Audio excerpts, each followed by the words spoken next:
Hello everyone.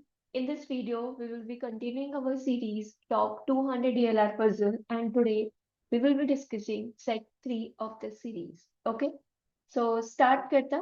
Pause the video. Try this question on your own first. ठीक है? Then only see the video solution.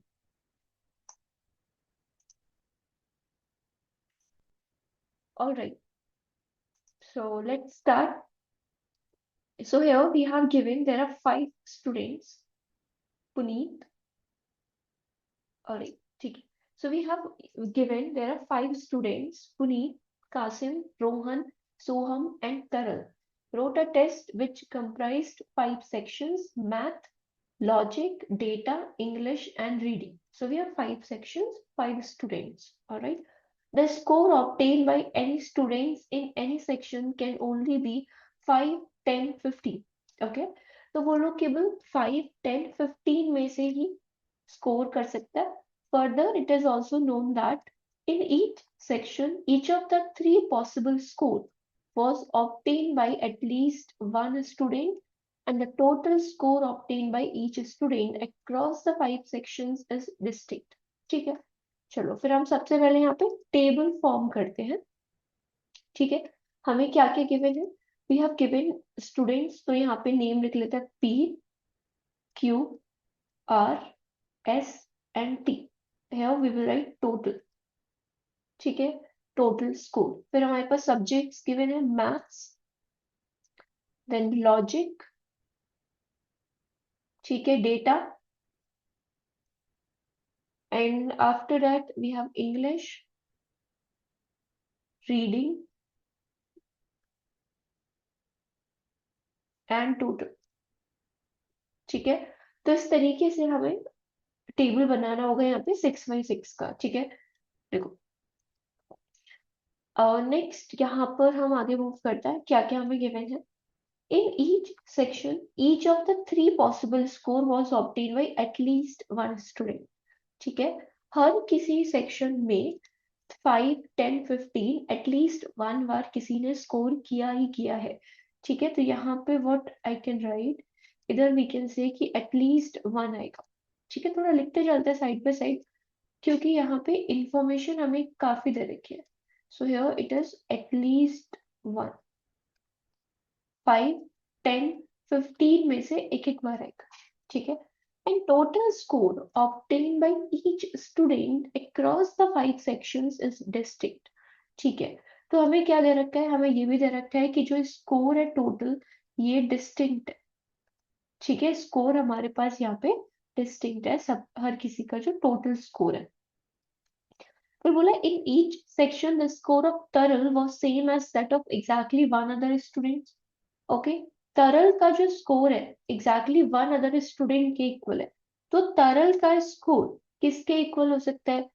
हमें check करना होगा. फिर बोला इसी तरीके से Kasim was same as that of exactly one other student.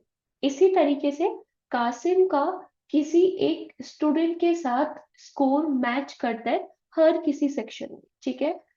Alright. फिर however in none of the section was the score of Taral the same as that of Qasim. बल्कि तरल और कासिम का किसी भी सेक्शन में स्कोर सेम नहीं है. तो यहाँ पे बताए हम क्या कह सकते हैं? हम ये कह सकते हैं जो तरल है उसका स्कोर पी के इक्वल हो सकता है आर के इक्वल हो सकता है एस के इक्वल हो. इसी तरीके से जो कासिम है उसका स्कोर पी के इक्वल हो सकता है आर या एस के. ठीक है. इन तीनों में से किसी एक के इक्वल होगा. ठीक है. देखो यहाँ पे समझने वाली बात है कि इसने ये नहीं बोला है कि हर किसी सब्जेक्ट में, यही इस पजल का ट्रिकी पॉइंट है जो कि आपको समझना है. इसने ये नहीं बोला कि हर किसी सब्जेक्ट में इक्वल स्कोर किया है. इसका मतलब ये बिल्कुल भी नहीं है. अगर तरल का P, अगर इसने यहाँ पे X स्कोर किया तो यहाँ पे भी P ने X स्कोर किया है. अगर यहाँ पे Y स्कोर किया तो यहाँ पे भी Y. अगर यहाँ Z तो यहाँ पे Z, यहाँ पे X तो यहाँ X, यहाँ Y, यहाँ पे X, यहाँ पे Y तो यहाँ पे Y. इसका मतलब ये बिल्कुल भी नहीं है कि जो तरल है इसका केवल किसी एक पर्सन के साथ मैच कर रहा है. नहीं, इसका मतलब ये नहीं है. इसका मतलब है कि तरल का ना हर किसी सेक्शन में किसी ना किसी के साथ मैच कर रहा है, केवल एक ही बच्चे के साथ मैच करता है। इसका कहने का मतलब ये है। ठीक है, आप खुद सोचो, अगर ऐसा हो जाए कि तरल का हर किसी सेक्शन में केवल एक ही स्टूडेंट के साथ मैच करे, तो इन दोनों का स्कोर इक्वल नहीं हो जाएगा। यहाँ पे क्या है, X plus Y plus Z plus X Y, इधर भी X plus Y plus Z plus X Y, तो हमारा जो पी और टी का सम सेम हो जाएगा। इसने क्या बोला, हर किसी का जो स्कोर है वो डिस्टिंक्ट है, तो कंडीशन कैसे फुलफिल हो पाएगी। सो दैट्स वे ये समझना है कि हर किसी सेक्शन में जरूरी, ये होगा ही नहीं, जरूरी क्या है, बिल्कुल भी पॉसिबल नहीं होगा कि एक ही बच्चे के साथ मैच कर रहे हैं, क्योंकि अगर ऐसा होगा तो स्कोर डिस्टिंक्ट नहीं हो पाएगा, सेम हो जाएगा। ठीक है, तो आपको यहाँ पे ये पॉइंट ध्यान रखना है। Okay, great. फिर बोला सोहम obtained the highest score among the 5 students in each of the sections in each of logic and reading. Okay, तो सोहम का जो स्कोर है वो हाईएस्ट है। किस किस में हाईएस्ट है सोहम का स्कोर, लॉजिक में और रीडिंग में हाईएस्ट है। ठीक है, हाईएस्ट कितना है, 5 10 15 में से जो हाईएस्ट है वो 15 है, लॉजिक में है और रीडिंग में है 15। ठीक है, एंड दिस इज हाईएस्ट। यहाँ पे लिख लेते हैं मैक्सिमम है, मतलब और किसी का नहीं होगा 15 हो इसमें, क्योंकि सोहन का है मैक्सिमम, और किसी का 15 नहीं होगा। ठीक है, while Rohan score more than Punit in maths, Rohan का स्कोर पुनित से एक्स्ट्रा है मैथ्स में। ठीक है जी, लिख लिया। कोई यहाँ पे चलते हैं, point 4, sum of the score obtained by the 5 students in each section। देखो यहाँ पे ना ये पॉइंट ध्यान रखो, यहाँ पे क्या बोल रहा था, obtained by each student, यहाँ पे बोला है each section। तो each student का मतलब क्या, student wise total sum. each section का मतलब क्या होता है, सेक्शन वाइज टोटल सम। ठीक है, तो यहाँ पे जो टोटल है वो क्या हो सकता है, 40 हो सकता है, 40 नहीं है 45 है। ठीक है, 45 हो सकता है 2 बार, 50 हो सकता है 2 बार, और 55 हो सकता है, इन पांचों में से कोई सा होगा। ठीक है, in no particular order. Alright, ठीक है। फिर बोला each student obtain 15 marks in at least one section, हर किसी ने भाई एक एक बार तो स्कोर किया है 15, एटलीस्ट वन है। ठीक है, हर किसी ने एटलीस्ट एक एक बार 15 स्कोर किया है। Alright. So no students obtain the same marks as Soham in any section. अब देखो यहाँ पे क्या बोला है कि सोहम के जैसा किसी ने स्कोर नहीं किया, किसी भी सब्जेक्ट में सोहम के जैसा किसी ने स्कोर नहीं किया, मतलब सोहम ने यूनिक स्कोर किया है, तो जो तरल है उसका स्कोर एस के इक्वल नहीं हो सकता। इसी तरीके से कासिम का स्कोर एस के इक्वल नहीं हो सकता, बिकॉज यहाँ पे जो सोहम है उसने यूनिक स्कोर किया है, उसका किसी के साथ मैच नहीं बैठेगा। ठीक है, तो इसका मतलब देखो क्या हुआ। अब थोड़ा सा और डीप डाउन चलते हैं, इसका मतलब क्या है कि यहाँ पर we have T, we have Q, T और Q, then we have P, then R, then S. ठीक है, टी का जो स्कोर है, यहाँ पे जो टी का स्कोर है वो पी के इक्वल हो सकता है या टी का आर के इक्वल भी हो सकता है। ठीक है, इसी तरीके से क्यू का या तो पी के इक्वल होगा या तो आर के इक्वल होगा, बिकॉज यही यही हमें दे रखे है। ठीक है, क्योंकि हर किसी सेक्शन में क्यू का यूनिक स्कोर नहीं है, क्यू का किसी ना किसी के साथ मैच बैठेगा, टी के साथ नहीं बैठेगा। पहले ही बोल दिया कि तरल और क्यू का मैच नहीं है। ठीक है, मतलब टी और क्यू का डिस्टिंक्ट स्कोर होगा, क्या हम ये कह सकते हैं, टी और यू का डिस्टिंक्ट स्कोर होगा। इसी तरीके से पता है पी और एस का भी यूनिक स्कोर होगा, जो डिस्टिंक्ट ही लिख लेता है, पी और एस का भी डिस्टिंक्ट स्कोर होगा। क्यों होगा पी आर एस का, पी आर एस का इसलिए होगा क्योंकि देखो, अब यहाँ पे टी पी के इक्वल हो सकता है, क्यू अगर आर के इक्वल है। ठीक है, क्या पी और आर इक्वल हो सकते हैं, सोचो जरा, पी और आर का स्कोर इक्वल हो सकता है, नहीं हो सकता मैम, क्योंकि अगर पी और आर का स्कोर इक्वल हो गया तो इसका मतलब टी और क्यू का भी स्कोर इक्वल हो जाएगा। यस और नो, सिंपल सा मैथ का इक्वेशन। अगर P is equal to R है एंड P T के इक्वल है, R Q के इक्वल है, फिर तो T भी Q के इक्वल हो गया। बट हमें तो क्वेश्चन में बिल्कुल बोले टी क्यू के इक्वल नहीं है, right? So that's why P R S match नहीं करेंगे। और क्यू तो भाई अपना अलग ही बोल के चल रहा है कि क्यू यूनिक स्कोर कर रहा है। तो यहाँ पे व्हाट वी कैन से कि पी आर एस का डिस्टिंक्ट होगा और टी क्यू का डिस्टिंक्ट स्कोर होगा। Okay, great. चलो आगे बढ़ते हैं। नेक्स्ट नेक्स्ट पॉइंट हमें क्या बोला है यहाँ पर? नेक्स्ट पॉइंट हमें यहाँ पे बोला है टोटल स्कोर। ठीक है, टोटल स्कोर ऑब्टेन बाय तरल इज 35। ओके, तरल ने जो टोटल स्कोर ऑब्टेन किया है वो कितना स्कोर किया? 35। तो यहाँ पे आई विल राइट 35। तरल ने 35 स्कोर किया। ठीक है, फिर बोथ तरल एंड पुनीत। ठीक है, 6 पॉइंट हमने कर लिया। बोथ तरल and Puneet score 15 marks in English, in English section. ठीक है, तरल और पुनीत ने इंग्लिश में 15 स्कोर किया, तो यहाँ पे 15, यहाँ पर 15 हो जाएगा। ठीक है, while Rohan score 15 marks in exactly 2 sections. Rohan का 15 मार्क्स है एग्जैक्टली 2 सेक्शन में। ठीक है, रोहन का 15 मार्क्स है केवल 2 ही सेक्शन में। ठीक है, अब देखो सोचो, अब रोहन का किधर आ सकता है? अब रोहन का इधर तो नहीं आ सकता, क्योंकि यहाँ तो भाई बोला था कि लॉजिक में केवल सोहम है, एस है जिसका मैक्सिमम हो सकता है 15। देखो, रोहन का नहीं लॉजिक में आ सकता ना ही रीडिंग में आ सकता। ठीक है, आप बोलोगे मैम इंग्लिश में तो आ सकता है। देखो, अगर इंग्लिश में आपने रखा 15, तो 15 3 सा 45, आपने 45 पूरा यूज कर लिया। ठीक है, 15 3 सा 45 हो गया। अब यहाँ पे क्या रखना पड़ेगा? यहाँ 5 5 रखना पड़ेगा, क्योंकि मैक्स जो स्कोर है वो 55 है। 15 3 सा 45 यूज कर चुके हो, अब एटलीस्ट 5 5 तो देना पड़ेगा इनको। तो 55 तभी हो पाएगा, अब ऐसा तो नहीं कर सकते यहाँ पे 5 यहाँ पे 10, क्योंकि ये फिर 65 हो जाएगा, isn't it? So that's why यहाँ पर 55 अगर हुआ, 55 में कोई दिक्कत नहीं है, 55 हो जाएगा। दिक्कत कहाँ आ रही है सोचो, अगर यहाँ 15 रखा, दिक्कत कहाँ पे आएगी? क्यू और एस का सेम हो जाएगा, क्यू और एस का सेम हो जाएगा। एस का यूनिक स्कोर है, एस का किसी के साथ नहीं पटेगी। ठीक है, तो लेट्स वे यहाँ पर इसको हटा देते हैं। तो हमें क्लियर हुआ कि जो आर है उसका 15 लॉजिक में नहीं है, इंग्लिश में नहीं है, रीडिंग में नहीं है, तो केवल यहीं पर आर का 15 स्कोर हो सकता है मैथ्स और डेटा में। तो वो हम यहाँ पे फिल कर देते हैं। ठीक है, so here I will write 15 and यहाँ पे भी क्या आ जाएगा? 15 आ जाएगा। ठीक है, तो हमने पूरा जो भी यहाँ पे पॉइंटर्स थे वो रीड कर लिए। अब यहाँ पर हम समझेंगे कि अब इस टेबल को कैसे फिल किया जा सकता है, क्योंकि अब और कोई इन्फॉर्मेशन नहीं है, इसी के बेस पर हमें फिल करना है। ठीक है, ओके, तो what should be our attacking point now? Attacking point क्या होना चाहिए? तो अटैकिंग पॉइंट वहां ढूंढो जहां पे आपको कुछ इन्फॉर्मेशन पता है। अगर हम टी के पास जाए, तो टी का मुझे टोटल पता है, तो यहाँ पे थोड़ा सोचा जा सकता है कि टी की और क्या क्या वैल्यूज हो सकती है, क्योंकि मुझे टी का स्कोर पता है 35।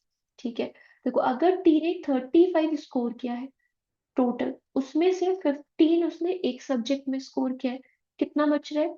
20 बच रहा है।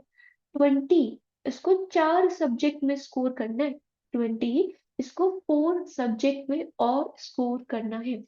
ठीक है, अब मिनिमम हर किसी में 5 5 5 करना है, तो यही से ये कोटा पूरा हो जाएगा।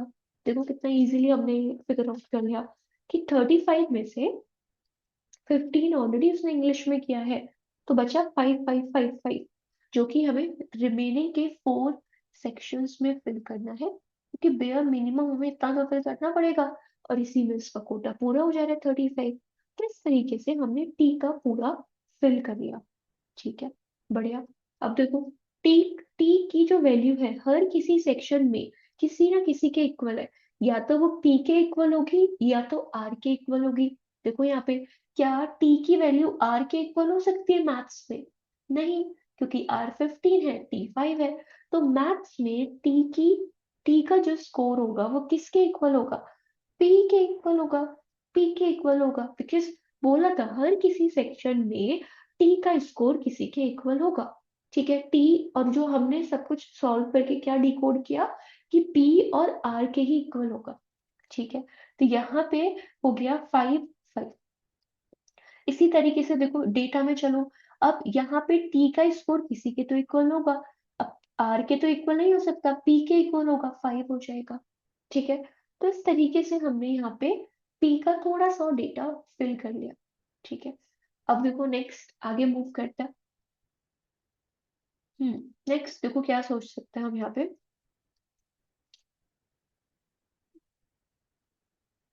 ये तो कंडीशन पूरी हो गई कि जो आर का स्कोर है वो पी से ज्यादा है मैथ्स में, ये तो ऑलरेडी ऑटोमेटिकली फुलफिल हो गई, इसका सच कुछ यूज नहीं था क्वेश्चन में जो दिया था। हम्म, ठीक है, अब देखो यहाँ पर अगर हम सोच रहे पी और पी आर एस का डिस्टिंक्ट स्कोर है, पी आर एस का डिस्टिंक्ट स्कोर है, और डिस्टिंक्ट तो 5 10 15 ही है। अब देखो यहाँ पे 5 ऑलरेडी फिल कर लिया, आर का 15 ऑलरेडी फिल कर लिया, तो एस का हम क्या फिल कर सकते हैं, 10 ही फिल कर सकते हैं यहाँ पे, और तो कोई पॉसिबिलिटी नहीं है, क्योंकि हमें पी आर एस का डिस्टिंक्ट स्कोर करना है। सिंपल है, एस का किसी के साथ मैच नहीं हो रहा, 5 आ नहीं सकता बिकॉज 5 ऑलरेडी आ गया, 15 आ नहीं सकता बिकॉज 15 ऑलरेडी आ गया, तो एस का 10 ही तो रखना पड़ेगा। इसी तरीके से यहाँ पे डेटा में फिल कर दो, अब एस का 10 होगा यहाँ पे, यहाँ पे क्या आ गया, एस का 15 आ गया, या हमने पहले 15 डिकोड किया था, इसी तरीके से इसको थोड़ा सा हाईलाइट कर देता है 15। ठीक है, अब देखो इसके बाद में क्यू पे चलते हैं, हमें पता है क्यू भी ऐसा पर्सन है, टी की तरह इसका किसी के साथ मैच बैठेगा। सिंपल, क्यू का भी किसी ना किसी के साथ मैच था, हमने निकाला था, क्यू का या तो पी के साथ मैच बैठेगा या तो आर के साथ मैच बैठेगा।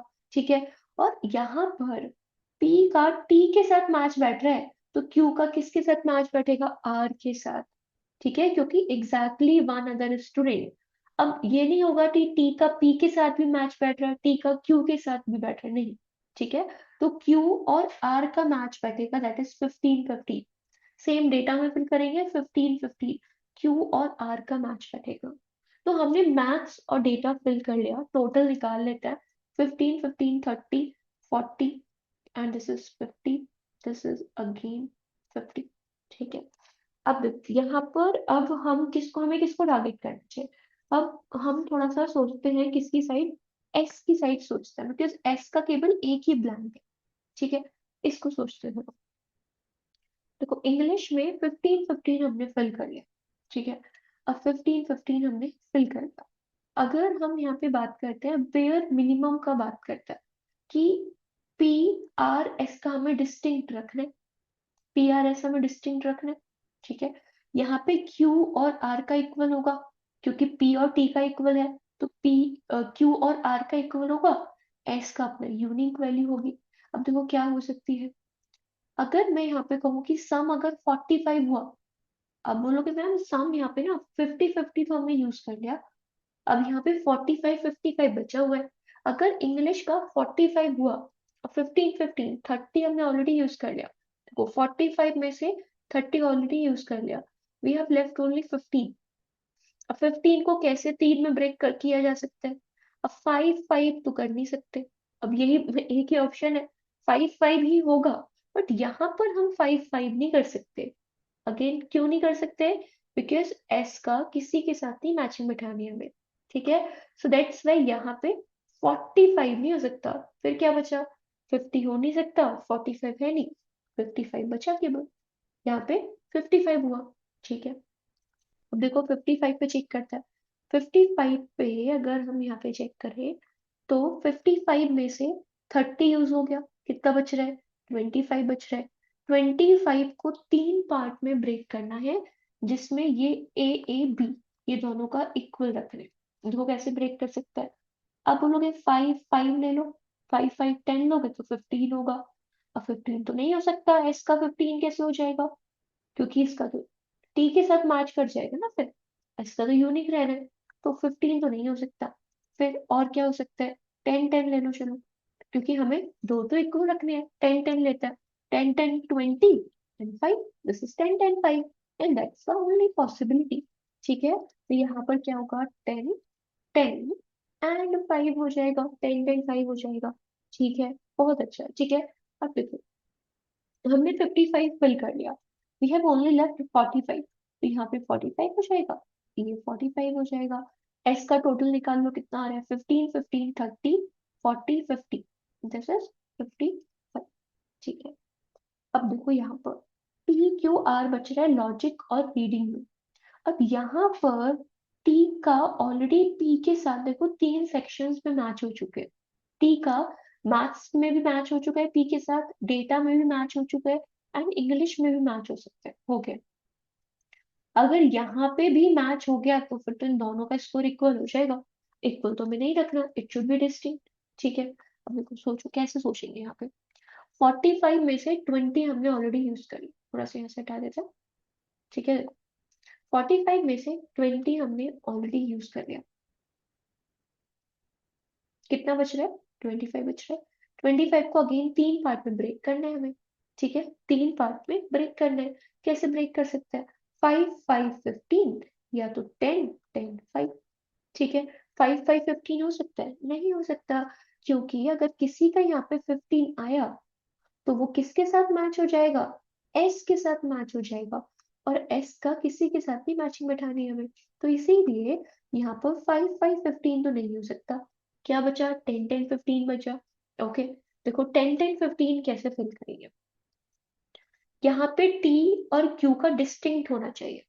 हमने क्या डिकोड किया था, देखो समझ रहे हो डिकोड जो की थी बातें कितनी हेल्प कर रही है सॉल्विंग में। टी और क्यू का डिस्टिंक्ट होना चाहिए। अब यहाँ पे 5 आ नहीं सकता, क्योंकि पॉसिबिलिटी तीनों में किसकी है, या तो 5 आएगा या तो 10 आएगा। अब 5 आ नहीं सकता, here it should be 10, T और क्यू का डिस्टिंक्ट होना चाहिए। ठीक है, अगेन यहाँ पे 5 है, here it should be 10, it should be 10। ठीक है, ओके 10 10 यहाँ पर हो गया। अब देखो क्यू का निकाल लो टोटल, 30 30 40, ये हो जाएगा, सॉरी 30 30 60। ठीक है, 15 15 30, तो ये हो गया 60। तो हमने क्यू का निकाल लिया। अब बची बात पी और आर की। ठीक है, अब यहाँ पे यही है, 5 5 हमें फिल करना है, नहीं हमें यहाँ पे 5 और 10 फिल करना है। ठीक है, अब देखो इसको भी थोड़ा देख लीजिए, क्या पता ये हमें हेल्प कर रहा हूँ, पी आर एस वाला। ठीक है, पी आर एस चेक करता है, पी आर एस का डिस्टिंक्ट होना चाहिए। अच्छा, पी और आर ही ब्लैंक है, ये तो हमें नहीं हेल्प करेगा कुछ भी। 5 10 फिल करना है।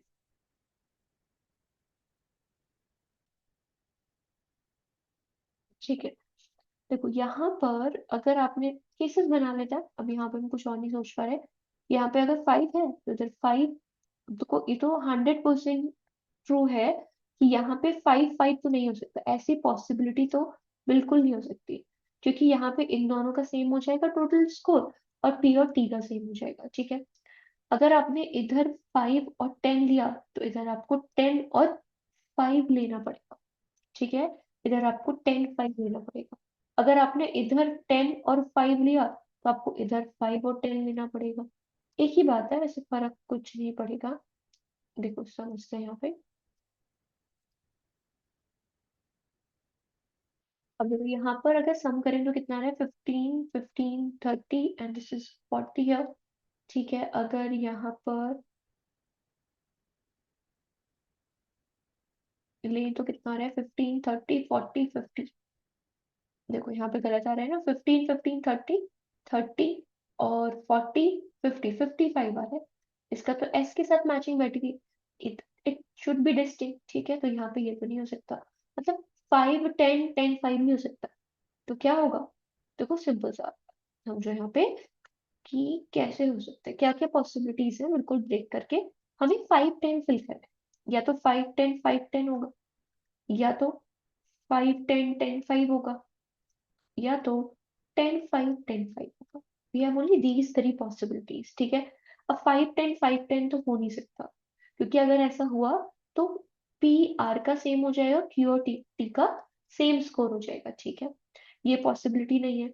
हमने 5 10 10 5 करके देख लिया, इस पे मैचिंग बैठ रही है एस के साथ, तो इट शुड बी 10 5 10 5। ठीक है, तो यहाँ पे 10 5 10 5। ठीक है, कितना हो जाएगा, 10 20 30 एंड इट शुड बी 45। इधर हो जाएगा 30 40 एंड 50। ठीक है, तो इस तरीके से हम इसको फिल कर दिए। देखो क्वेश्चन तो ट्रिकी है, इजी ही है क्वेश्चन, ठीक है। तो स्टेप बाय स्टेप जाना, सारा फंडा पता है इसी के ऊपर था कि आप इसको कैसे डिकोड कर रहे हो, इन स्टेटमेंट को आप कैसे डिकोड कर रहे हो, इसी के ऊपर पूरा था, ठीक है। चलो क्वेश्चन की साइड मूव करता है।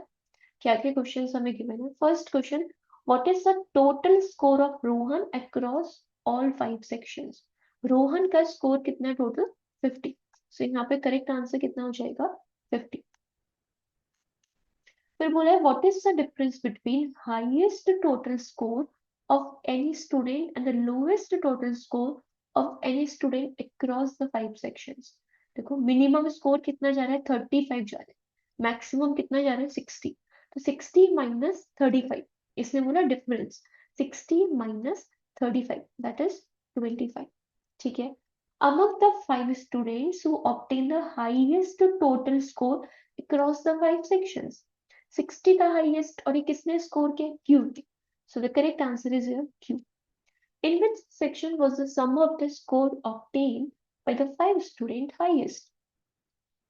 किस सेक्शन में हाईएस्ट है स्कोर, हमारा क्या था, इंग्लिश में हाईएस्ट, ठीक है। तो यहाँ पे correct answer is English. I hope you get this, ठीक है। अगर कोई भी डाउट हो आपको इसमें, let me know in the comment section, I will help you, ठीक है। अगर कुछ और भी प्रॉब्लम है तो you can also send your query to the Telegram group, ठीक है। उसका लिंक आपको डिस्क्रिप्शन में मिल जाएगा, एक बार चेकआउट कर लेना। Alright, alright, thank you for joining in guys.